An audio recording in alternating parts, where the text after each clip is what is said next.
बहुत समय पहले की बात है। एक श्यामपुर गांव था और उस गांव के लोग बहुत सरलता से रहते थे। जो भी विवाद होता उसे पंचायत के सामने रखा जाता था। गांव के सरपंच कटोरी, निपक्षता और समझदारी के लिए प्रसिद्ध था।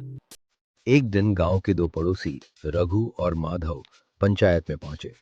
उन दोनों में एक आम के पेड़ को लेकर बहुत विवाद था। सरपंच साहब, एक आम का पेड़ मैंने कई साल पहले लगाया था और अब माधव कहता है मेरा है।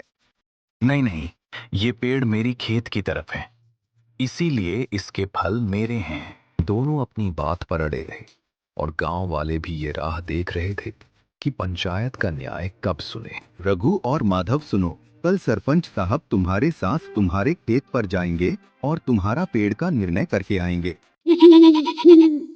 और अगले दिन सरपंच, रघु, माधव तीनों लोग खेत पर जाते हैं। अरे ये पेड़ तो खेतों के बीचों बीच है, इससे क्या पता चलेगा कि पेड़ किसका है। मैं बोला था ना सरपंच साहब, ये पेड़ मेरा है। यह तो फालतू का झगड़ा कर रहा है और झूठ बोलता है मेरा है। नहीं सरपंच साहब, मेरा है। ये झूठ बोल रहा है, ये जब देखो जब झूठ बोलते रहता है। चलो ठीक है, मैं इसका निर्णय कर देता हूँ।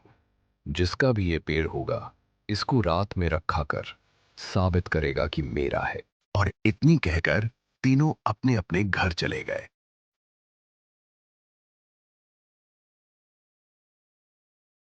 भाई सुनो, तुम दोनों दोनों लोगों के पास जाओ और कहना तुम्हारा पेड़ कोई काट रहा है। जो भी आम के पेड़ की ज्यादा रखवाली करेगा, चिंता करेगा, हम समझ जाएंगे आम का पेड़ उसी का है। और वो दोनों रघु और माधव के पास चले जाते हैं।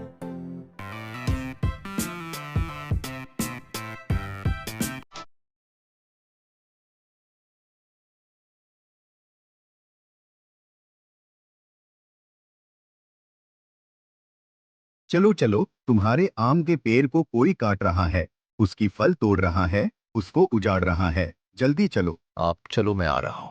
और सोचता है, मेरा तो पेड़ है ही नहीं।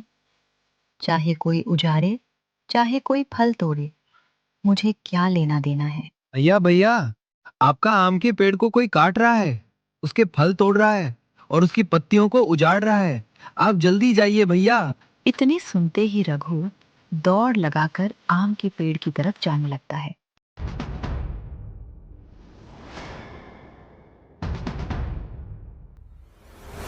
और पेड़ की तरफ देखता है तो सोचता है, अरे यहाँ तो कोई नहीं, फिर मुझसे क्यों झूठ बोला गया।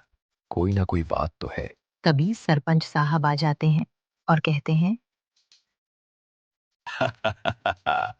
मैं जानता था ये पेड़ तुम्हारा है, तभी मैंने ये एक योजना बनाई थी।